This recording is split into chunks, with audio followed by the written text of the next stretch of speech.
kaya naging flexible sila. Sila yung estudyante, sila na rin yung assistant teacher, kaya wag mo sana tayo magugulahan.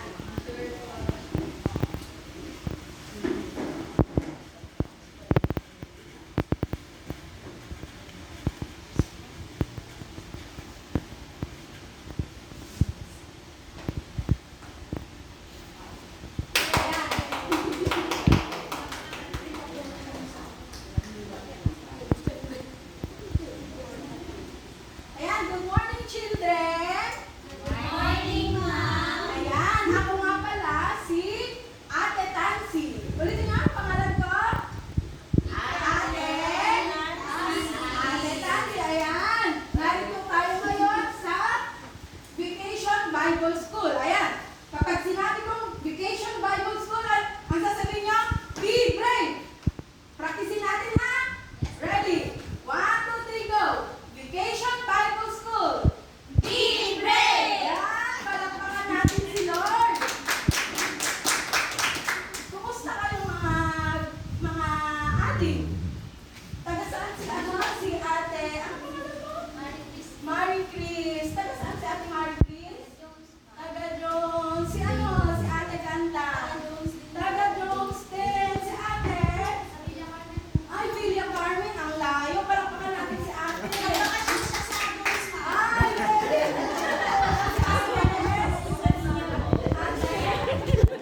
Ate Din. Taga saan si Ate Din? Lilia. Saan yun? Oo. Si Ate? Wow, very good sila. So ngayon, bakit tayo naririto? Ano kayang gagawin natin dito? Ay, nag-break. Ayan, yung hindi makikinig, magbabasa ako ng kwento. Pag hindi kayo nakinig, makikiwan kayo dito. Ate Helen, makinig po. Ayan. Ngayon, kahapon, sino dito yung meron kahapon? Very good sila. Si Ate Din, bakit pala kahapon? Ay, okay lang. Ngayon, kumusta ka? Okay. Si Ate Helen,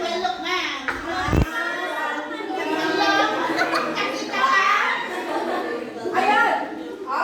Makinig na.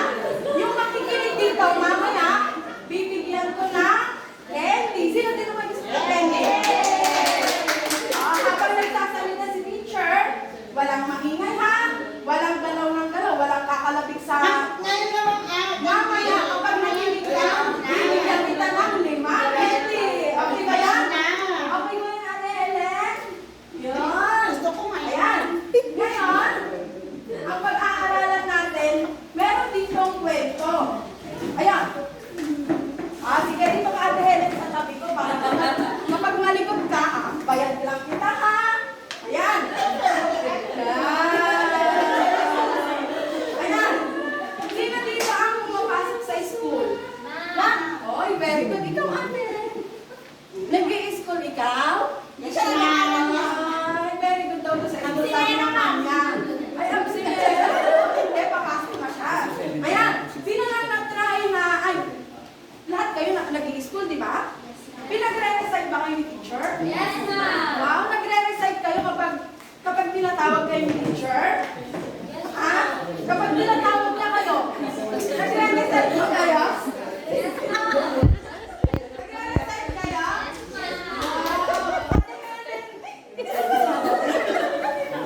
Ay, mababawasan yung 5 ng candy mo. Sige, 4 na lang. Gusto mo yan? 4 na lang yung candy? O, dito ka lang. Very good. Ito very good. Very good to. Ayan. Kapag tinatawag kayo ni teacher, kapag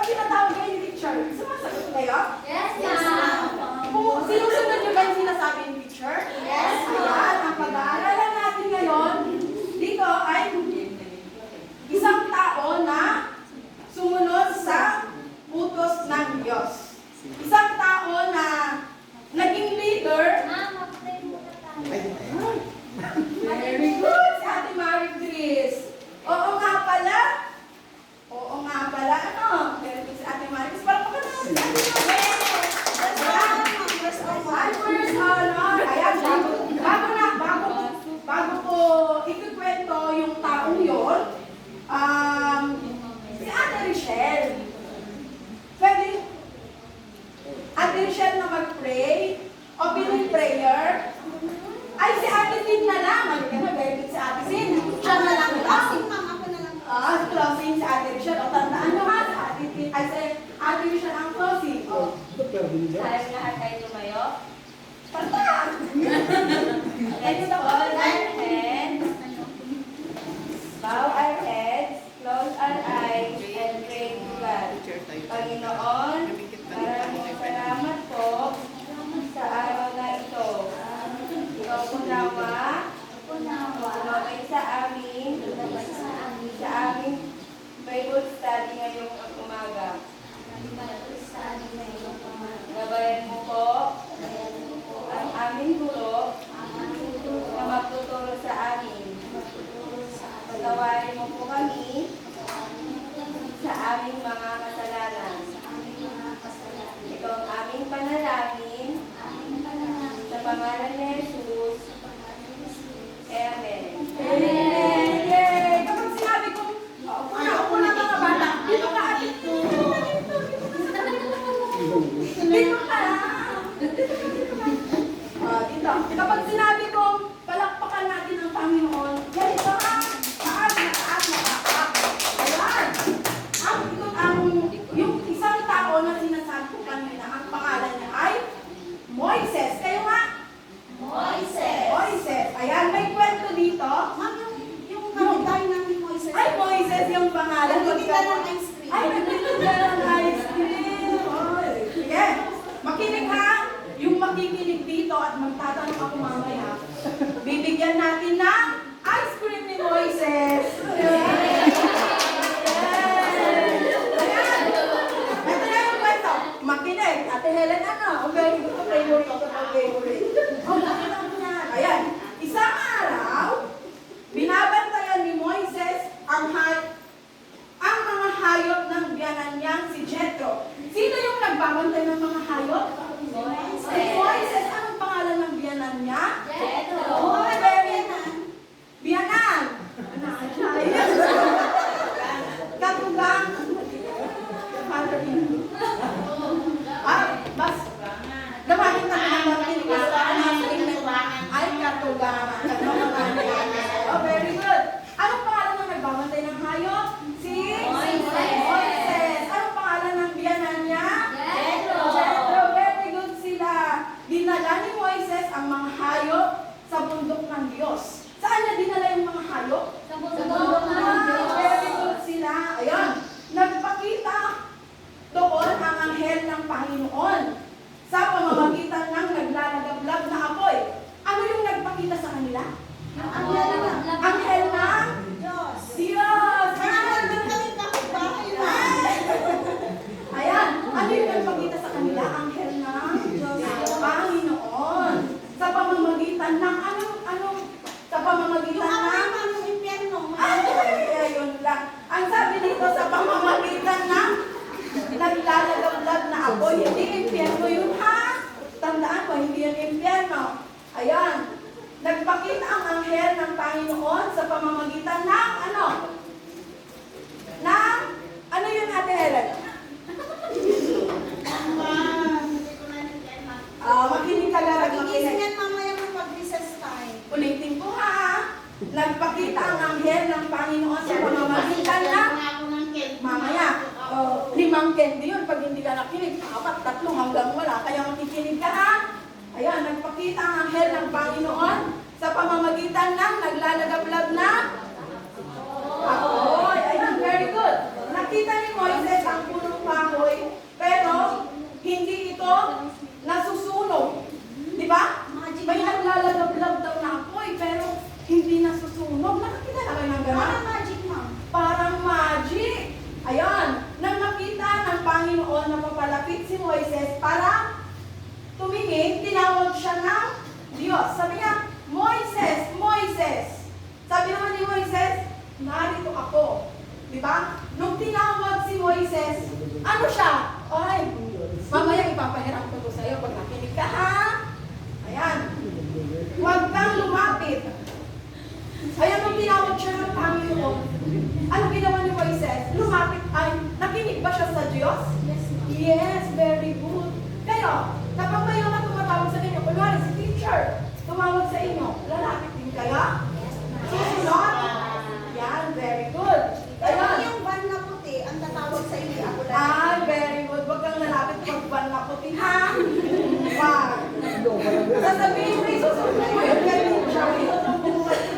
Sabi ni Moises, makinig na. Narito mo ako, sabi ni Moises. At sinabi ng Diyos, huwag kang lumapit, sabi niya. Ano sinabi ng Diyos kay Moises? Ayun, kapag sinabi na huwag lumapit, lalapit ba kayo? Hindi, kasi sinabi na huwag lalapit, tapos lalapit. Huwag ganun huwag kang lumapit, tanggalin mo ang iyong sandalyas dahil bawal ang lugar dahil sagrado yung lugar. Sinabi na huwag siyang lalapit dahil tanggalin niya yung sandalyas niya dahil sagrado yung lugar. Sinabi sa kanya, anong ginawa niya? Sumunod kaya siya? Yes! Kaya, di ba sa susunod? Ayan. Malalaman natin kung sumunod siya. Ay, mo ang makita. Sige. Diyan ka lang dapat ako pag malikot doon. Okay. Pagkarinig ni Moises, tinakpan niya ang kanyang mata, ay kanyang mukha dahil natakot siyang tumingin sa Diyos. Kasi, ano siya? Maliwanag na apoy na hindi nasusunog. Di ba? Natakot si Moises, kaya tinakpan niya yung mata, yung mukha niya, pero lumapit pa rin. Kakatakot si God, ma'am? Hindi. Kaya kapag tinawag tayo ng Diyos, kunwari tayo, tatawagin tayo ng Diyos. Tatawagin niya, Michelle, lalapit ka? Here I am, Lord. Here I am, Lord. O, palakpakan natin ng Diyos. Ayan. Sinabi ng Panginoon sa kanya, pinento niya kung paano yung paghihirap ng mga taga-Ehipto, ay ng mga Israelita sa Ehipto. And doon, makikita natin na sumunod si Moises. Di ba? Sumunod si Moises sa sinasabi ng Panginoon na sa utos ng Panginoon. Sabi pa dito, sinabi ng Diyos kay Moises. Si Moises kasi natatakot siya. Pero sinabi ng Diyos, sabi ng Diyos, sasamahan kita at ito ang tanda na ako ang nagpadala sa iyo kapag nailabas ko na ang mga Israelita sa Ehipto. Ayan.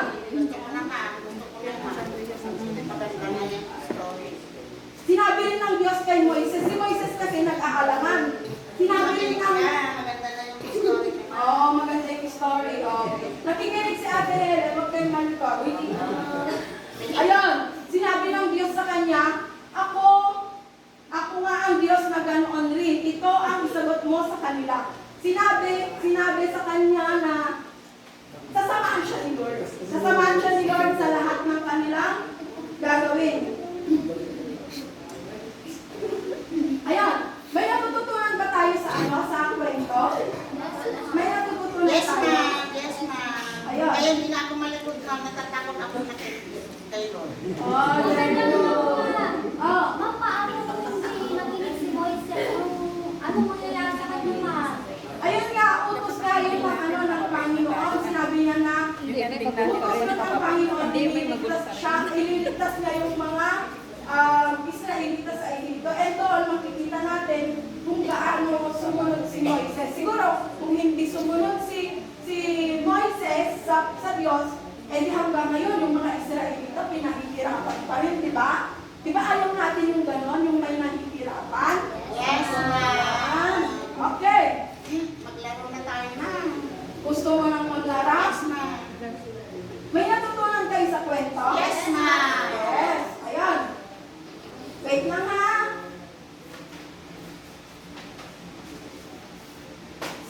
Dito, makikita natin na maraming paraan para makipag-usap ang Panginoon sa atin. Dito, ano yung pinakita ng Panginoon kay Moises? Isang apoy. Diba? Sa pamamagitan ngayon, doon nakipag-communicate ang Panginoon sa atin ngayon. Ma'am, may cellphone ba si God na tawagan ka? Yun. Ano number niya, ma'am? DM ba siya? Ayun. Sasabihin ko kung paano natin makakausap si Lord. Sabi niya dito, through the Bible. Sino may Bible? Yun yung way natin kung paano natin mako-communicate ang Panginoon. Kung paano natin siya makakausap. Pwede rin siyang makipag-usap kay pastor.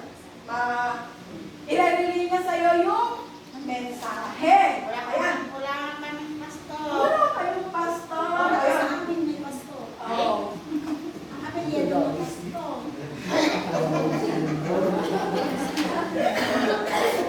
Ayan. Diba?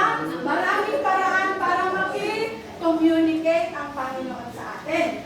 And ngayon, para maalala natin, ang Bible verse natin, tatawagin ko si Ate Maricar. Marie Chris, sorry. Marie Chris. Para sa Dami mo naman pangalan.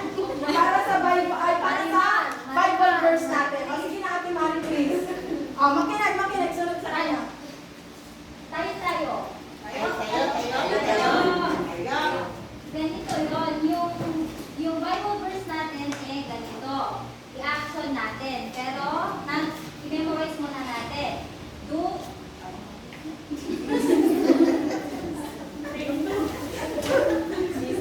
Okay, so yung memory verse natin ay ganito. Mahanapan sa 1 Chronicles chapter 28 verse 20. Be strong and courageous and do the work. Don't be afraid or discouraged, for the Lord God, my God, is with you. He will not fail you or forsake you. Ma'am Ilocano tagmawad na. Ano, di famous. Si Jessa. Okay, so ganito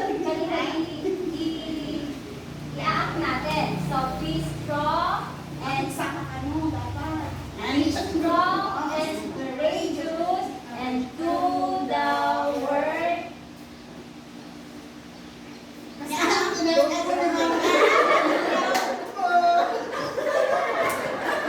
saan ba ito? Be strong and courageous. The word. Minamorize kasi nung pastor namin, ma'am, kaya alam ko kung Do not be afraid mo na. Do not be afraid. Or discouraged. Naglastog ka ang mga dayan. Sige na, makinig, para mabilis tayo. After nito, ay maglalaro tayo. Sige, nakilala na tayo kayo. Sige, yan na natin. Okay, 1, 2, 3, go. Be strong and courageous and do the work. Don't be afraid or discouraged, for the Lord God, my God, is with you. He will not fail you nor forsake you. Ayan. Okay. Palampakan natin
Bible